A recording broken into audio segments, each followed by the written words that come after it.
Hi, my name is Bryn Boslett, and I am an infectious disease doctor at the University of California, San Francisco. And today I'm going to be talking to you about the epidemiology and viral structure of the influenza virus.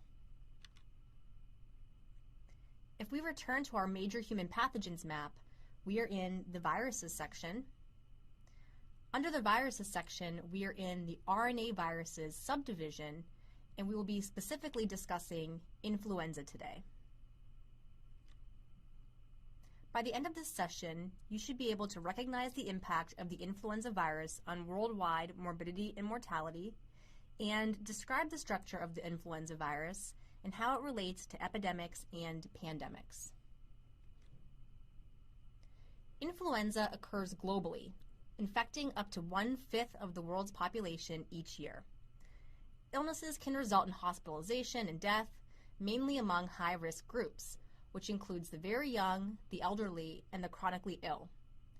Worldwide, these annual epidemics are estimated to result in about 3 to 5 million cases of severe disease and about 250 to 500,000 deaths each year. The spread of influenza within a community is rapid, typically occurring over a period of 2 weeks. Influenza demonstrates an annual attack rate estimated at 5 to 10% in adults, but up to 20 or 30% in children. Because of this, oftentimes the first sign of an influenza epidemic is children missing school and an increase in pediatrician visits for fever, pneumonia, or otitis media, which can occur in association with the viral illness. Next, the virus hits adults, resulting in absenteeism from work and hospitalizations due to complications of the infection. When the virus spreads to infect an entire community, city, state, or country, significant morbidity or mortality results, especially in the elderly. There have been several occasions in history that the influenza virus has grown from epidemic to pandemic proportions. A pandemic differs from an epidemic in that the infection spreads across larger territories, such as continents, or even worldwide, affecting millions of people. Let's discuss the properties of the influenza virus that make it capable of causing such widespread disease. The influenza viruses are the only members of the orthomyxo family of viruses. If you have trouble remembering this family name, just think of your friendly orthopedic surgeon getting mixed up about whether he got his flu shot this year. The orthomyxoviruses are spherical virions, which are comprised of single-stranded RNA within a helical capsid, surrounded by an outer lipoprotein envelope. This virus also carries an RNA polymerase, which translates the negative polarity genome into messenger RNA. Unlike paramyxoviruses, which are a similar family, the orthomyxoviruses have a segmented RNA genome, usually comprised of 8 pieces. Finally, viral replication occurs in the nucleus of the infected cell, which is a feature unique amongst RNA viruses and shared only with the retroviruses and the hepatitis D virus. The viral envelope is covered with 2 types of glycoprotein spikes, one with hemagglutinin activity and the other with neuraminidase activity.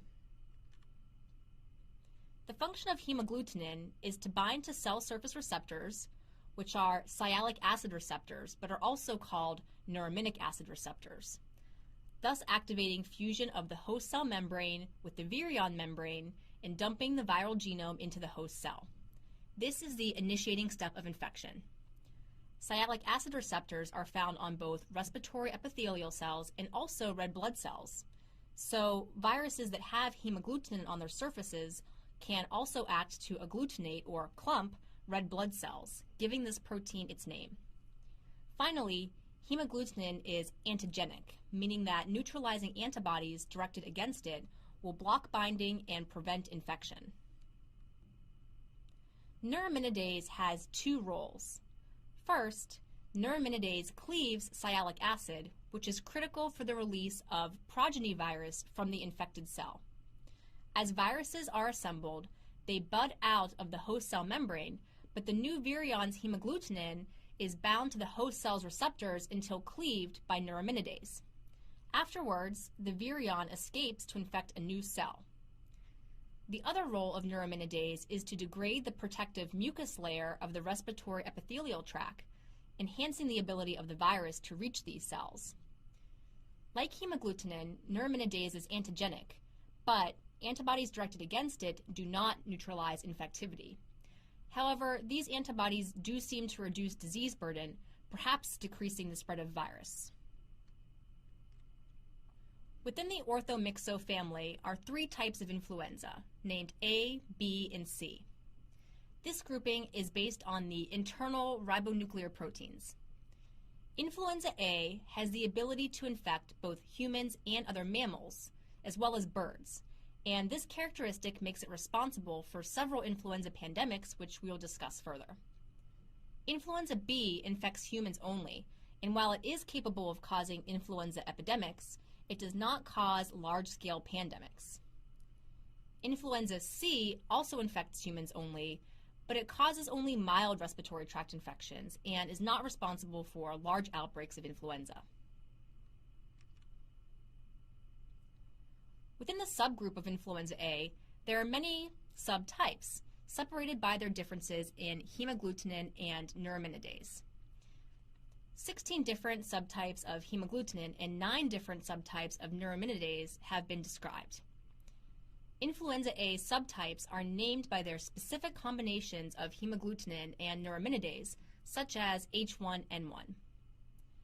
At this point, you might be wondering, if humans are able to develop protective antibodies against hemagglutinin and neuraminidase, why do we continue to have yearly epidemics of influenza?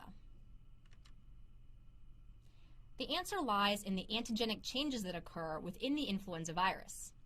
During viral replication, mutations can occur in the hemagglutinin or neuraminidase proteins, leading to minor changes in the antigenic nature of these proteins.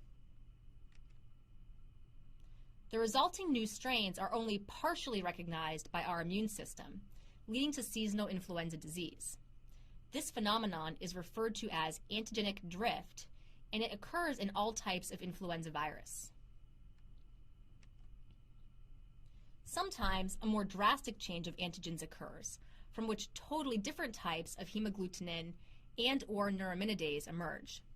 This phenomenon is called antigenic shift, and it only occurs with influenza A because that is the only group of influenza that infects both humans and animals. Let's discuss the mechanism in more detail. There are a few ways in which antigenic shift can occur. First, a strain of influenza that previously infected only animals might make a leap into humans. When the antigenicity of the virus is significantly different from what the human host has previously encountered, pre-existing immunity is not effective and widespread disease can occur. There is evidence that birds, particularly waterfowl such as ducks, are a common source of these new strains of influenza. Birds may pass their virus directly to humans or may first pass the virus to an intermediate host, such as swine, who then passes it along to humans. The other mechanism of antigenic shift occurs when influenza A from 2 different species infect the same cell. When this happens, entire segments of the influenza RNA genome may be swapped between the different influenza virus strains. Again, birds are a common source of these new RNA segments, but the reassortment event often occurs in pigs because they can be infected with both avian and human strains of influenza. Reassortment can occur in humans as well, but this is thought to happen less often. When antigenic shift occurs, the novel influenza A virus is able to cause pandemic infection. The pandemics caused by influenza A virus tend to occur every 10 to 20 years, and there have been 4 major pandemics in the last 100 years. The largest of these occurred in 1918 due to the H1N1 virus and was one of the most deadly natural disasters in human history. While the official death toll was over 20 million, some estimates suggest that the number was closer to 100 million deaths as a result of this influenza pandemic, and more Americans died than from World War I, II, Vietnam, and the Korean Wars combined. What's more, young people seem to be the hardest hit, although this might have been augmented by wartime spread of disease among malnourished troops in close quarters. In 2009, H1N1 again reared its ugly head.